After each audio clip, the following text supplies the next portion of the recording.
o golpe de 64? Como repercutiu aqui na faculdade? Olha, repercutiu mal entre os meus amigos, não?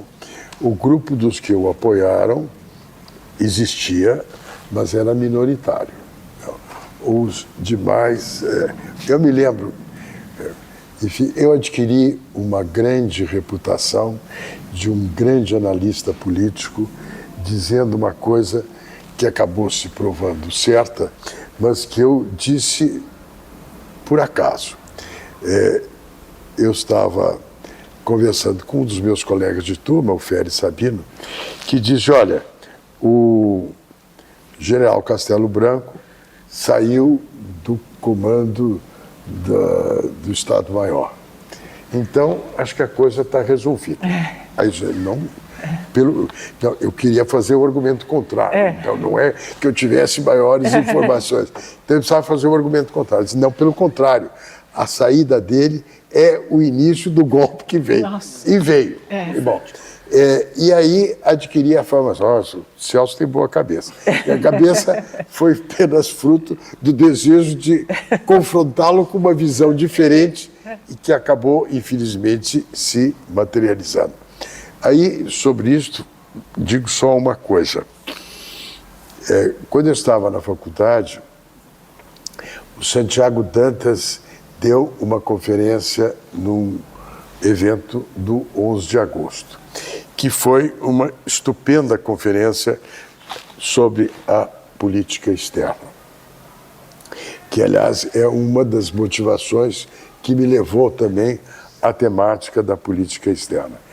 E eu fiquei deslumbrado com esta inteligência invulgar, abrangente, capaz de analisar as coisas com profundidade e clareza. E me lembro de ter ido ao Rio quando ele recebeu um grande prêmio de homem de visão. E eu vi o discurso que ele fez sobre ideias e rumos para a Revolução Brasileira.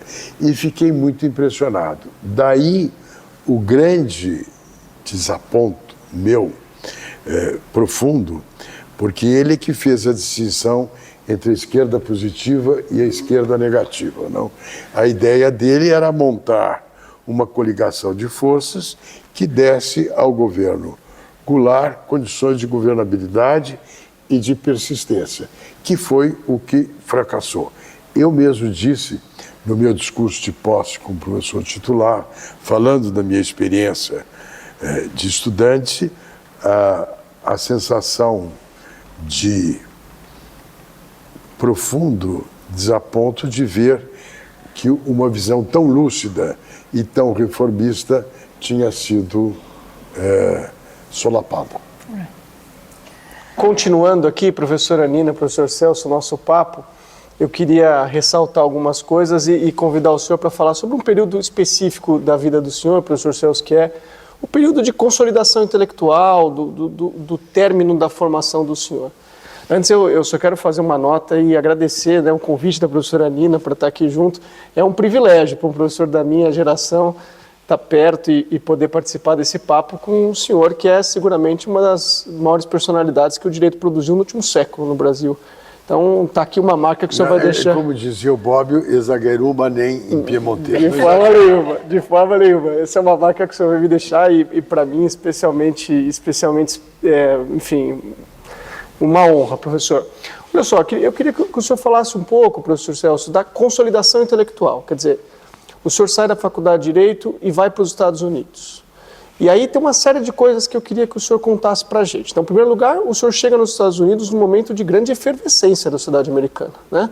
O movimento dos direitos civis, a emancipação feminina, a guerra do Vietnã, logo mais, né? Pegando fogo, a questão racial muito forte. Lá, o senhor estuda com professores que marcaram muito o senhor, né? Evidentemente, a Hannah Arendt, que né, acompanhou o senhor pela vida toda e ainda acompanha, mas o professor Otávio Paz, o professor Briggs, que foi muito importante na vida do senhor como internacionalista. Então, queria que o senhor comentasse um pouco sobre isso. E além disso, professor Celso, uma coisa que eu queria abrir para a gente falar e que sei que a professora Nina vai depois avançar, é que me parece que nessa fase o senhor está buscando novos caminhos para a pesquisa e para o pensamento jurídico. Quer dizer, o senhor tem uma obra, o senhor tem um livro importante sobre o governo JK, o senhor tem uma obra que dialoga com a ciência política, com a sociologia, quer dizer, com recortes metodológicos que não eram comuns ainda no direito naquela época. Quer dizer, então o senhor, o professor Tércio logo mais, me parece que vocês estão pensando uma nova forma de imaginar o ensino jurídico, de praticar o ensino jurídico, a pesquisa jurídica. Então, é isso, professor. Ouvi um pouco o senhor sobre os anos americanos, os professores americanos, o impacto que a estadia naquela sociedade gerou para o senhor e o que era um pouco essa geração de novos professores de direito que se formaria e voltaria logo para, né, mudar o direito no Brasil. Olha, quando nós terminamos a faculdade, tanto o Tércio quanto eu achamos que deveríamos complementar a formação nossa com um período no exterior. Então, para onde a gente vai? Não é a pergunta que nós nos colocamos. Tércio pensou na França, eu também pensei na França, e o Tércio acabou indo para a Alemanha, porque veio ao Brasil um professor alemão, conhecido do professor Reale, o professor Rintelin, e com base nisto, ele acabou indo para a Alemanha, que foi também um período muito importante da formação dele. Ele seguramente comentou isso com vocês e ele teve a oportunidade de estudar com um grande mestre que foi o Vivek, que o marcou com toda a análise da linguagem e da tópica. Bom, eu pensei primeiro, vou para a França. Mas aí o general de Gaulle, naquela época, tinha resolvido o seguinte: olha, estudante estrangeiro é ótimo, é bem-vindo, mas não precisa ficar em Paris. Pode ir para as grandes universidades e unidades francesas na região do território da França. Aí, Zara, eu tenho vontade de ir para Paris, eu não tenho vontade de ir para não sei aonde. Então resolvi, dentro do esquema lá das bolsas Fulbright, aplicar para os Estados Unidos. E como todo mundo que tem ambições, diz, olha, eu vou pedir Harvard. Acontece que eu pedi Harvard, mas o consulado americano perdeu os meus papéis. Perdeu. Quando eu descobri que eles perderam os papéis, que eles me informaram, o período de inscrição nas universidades tinha vencido. Bom, eu fiquei bastante desapontado, então conversei com meu pai, e naturalmente o papai resolveu também elevar a instância e resolveu falar com o tio Horácio. Então, o tio Horácio me chamou e disse, olha, escreve uma carta para o embaixador americano explicando o que aconteceu e por que eles precisam dar um jeito. Bom, eu escrevi a carta, ele mandou a carta e eles se mexeram. Bom, então, eu estava para me casar com a Betty e eu fui aceito em Harvard por uma razão muito simples. Quem estava no departamento lá como visiting professor era o Hélio Jaguaribe. Então o pessoal mostrou para ele, o que você acha desse brasileiro? Eu aceito que ele é ótimo. Claro que ele me conhecia. Mas a Betty não foi. E aí, achando que cabia dar à carreira dela a mesma importância que a minha, viu, dona Nina, para ver que isso já era um dado, nós fomos os dois aceitos em Cornell. E Cornell foi o maior acerto que eu poderia ter feito, porque eu tive uma oportunidade única que a universidade me propiciou. A primeira, naturalmente, que todo mundo sabe, é que eu fui aluno da Ana Arendt, que foi uma experiência duradoura, a qual eu acabei, enfim, tentando desenvolver e promover a recepção da obra dela. A segunda no semestre subsequente, foi o Otávio Paz. Grande poeta, grande figura, um dos maiores intelectuais latino-americanos, que era embaixador do México na Índia. Mas o Paz tinha acabado de se casar com a Marie-Jo, que foi a companheira de vida toda dele. Acontece que a Marie-Jo tinha sido a mulher do ministro conselheiro da Embaixada da França. Então, os dois acharam que era bom dar um tempo ao período deles em Nova Delhi. E foram para Ítaca. Agora, Cornell é um lugar belíssimo, mas é longe, e é longe de Nova York. Então, deu vagares para que eu pudesse ter também com ele um contato que em outras circunstâncias eu não teria. Aliás, talvez se você vai ver, quando você se inscreve num curso, o professor te pergunta o que você é, o que você tem, etc. e tal. Aí eu fui falar com ele. Aí ele disse, o que o senhor faz aqui? Ele disse, olha, eu estou fazendo ciência política. Eu não vou dar um curso de ciência política. Eu sei que o senhor não vai dar um curso de ciência política, o senhor vai dar um curso sobre a poesia moderna do simbolismo aos nossos dias. E ele disse, olha, ótimo, porque eu também fiz letras, aí naturalmente procurei captar a boa vontade. Aí falei sobre Camões, Gil Vicente, que eram bilíngues também, então, e ele sabia evidentemente quem eles eram. Então eu fiz o curso com ele, que foi um curso excepcional. Então, já por si só, isso era extraordinário. Agora, eu tive também um excepcional professor, que era o professor Briggs, Herbert Briggs. Herbert Briggs era foi um dos grandes internacionalistas americanos. O livro dele, The Law of Nations, Cases, Documents and Notes, é até hoje um livro que eu consulto, porque é muito a coisa norte-americana. Você tem os casos, você tem os documentos e você tem as notas. E as notas dele eram sempre altamente esclarecedoras. Além do que, ele foi presidente da American Society of International Law, foi o redator-chefe do American Journal of International Law, tinha sido advogado da Nicarágua, num caso da Corte Internacional de Justiça, integrou a Comissão de Direito Internacional. Então, e ele conhecia todas as pessoas de relevo no mundo jurídico internacional. Então, aquilo foi um aprendizado na área de internacional que me ajudou muito. E tive outros professores que foram muito, muito interessantes e relevantes nesse período. Um dos professores que eu tive, que era uma figura muito interessante, chamava-se Andrew Hacker, que era um homem muito atento às coisas. E o Hacker dizia o seguinte, eu sou o único republicano marxista que existe nesse país. Então já mostra, vamos dizer assim, a vocação dele para a controvérsia. E o curso que ele deu, que eu fiz, era ótimo. Tinha um outro professor, que era muito interessante, que era o Alan Bloom, um pupilo do Léo Strauss, que foi um homem importante na construção da teoria política nos Estados Unidos, com quem eu fiz um curso sobre Platão, a República, que ele mesmo traduziu a República, que depois, com muito cuidado, etc. e tal. Foi um curso muito interessante.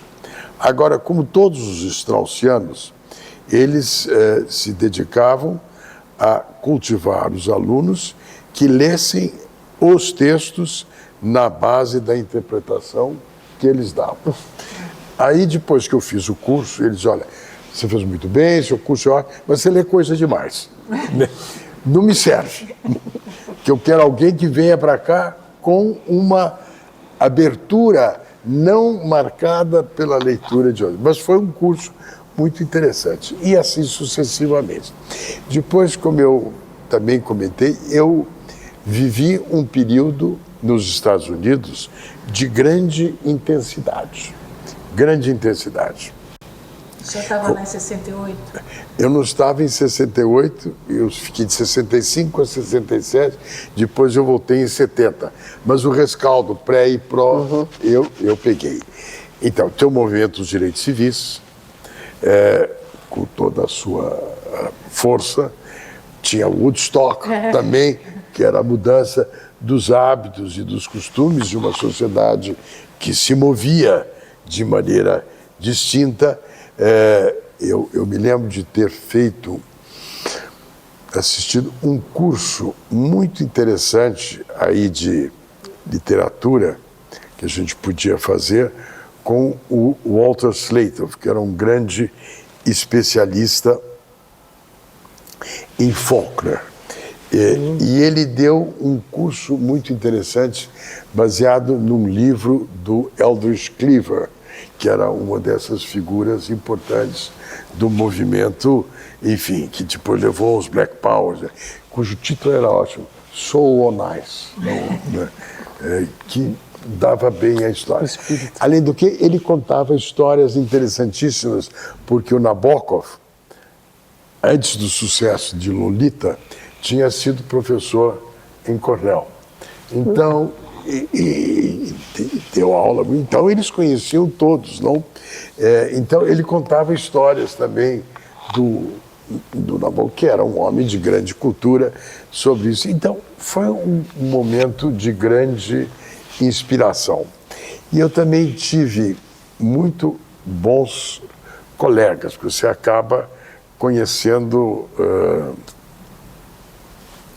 gente interessante. Um dos meus colegas era o David Green, que era um estudioso de relações internacionais. Crítico, evidentemente, da política externa americana, sempre, e muito crítico da história do Vietnã. Tanto que ele participou muito do combate, não, a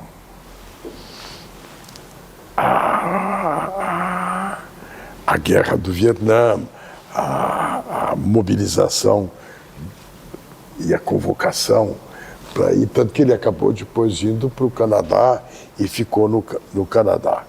Depois tinha um colega meu no curso da Hannah Arendt, que era um australiano, muito inteligente, com quem eu conversava muito, que depois eu descobri que ele liderou o movimento gay na Austrália.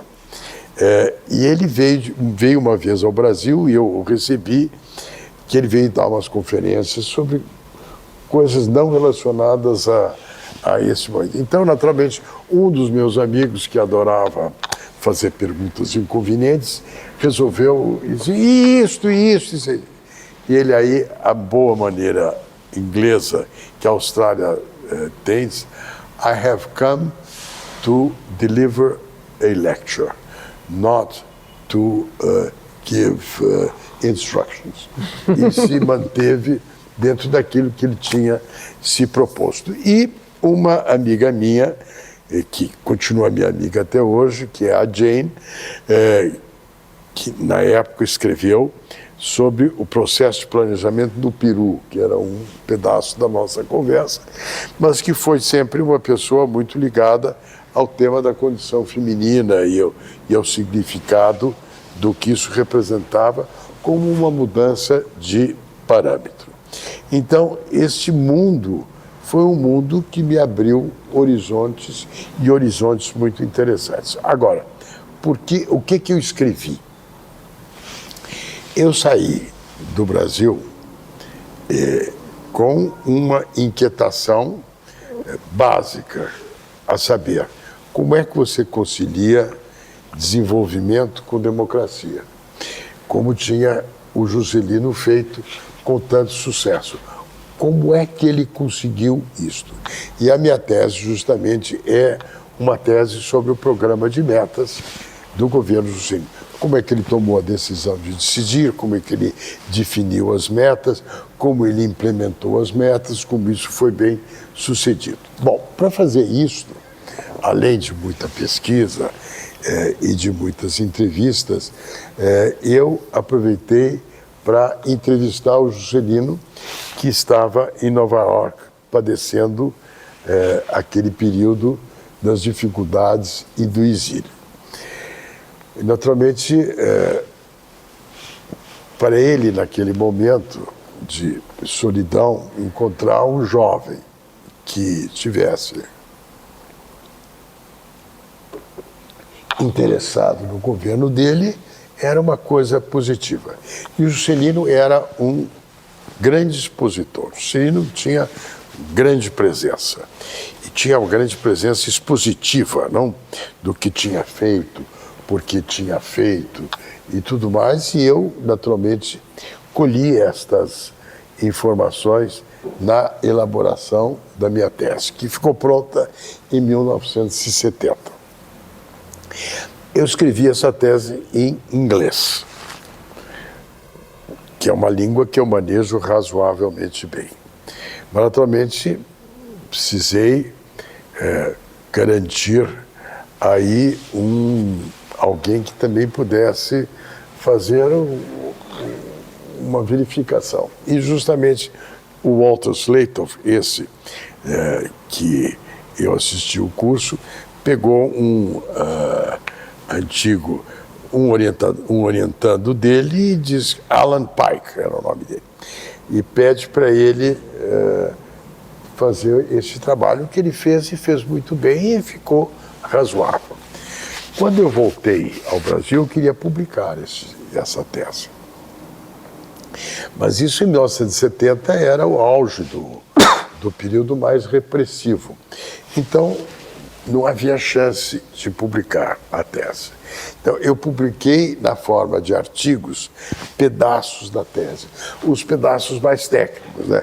Como é que definiu as metas, de onde vieram as informações existentes no aparato estatal, etc, etc e tal. Tanto que é uma análise do processo decisório, é uma das poucas análises da bibliografia brasileira sobre processo decisório no sistema político brasileiro. Uhum. E ele, naturalmente, gostou muito disso e me escreveu. A tese só foi publicada em 2002, no centenário do Juscelino, e por conta do centenário do Juscelino. E tinha uma comissão em Brasília, capitaneada pelo Verfort, que era o ministro da Cultura, que era a comissão do centenário do governo do Juscelino, que tinha gente ótima, não?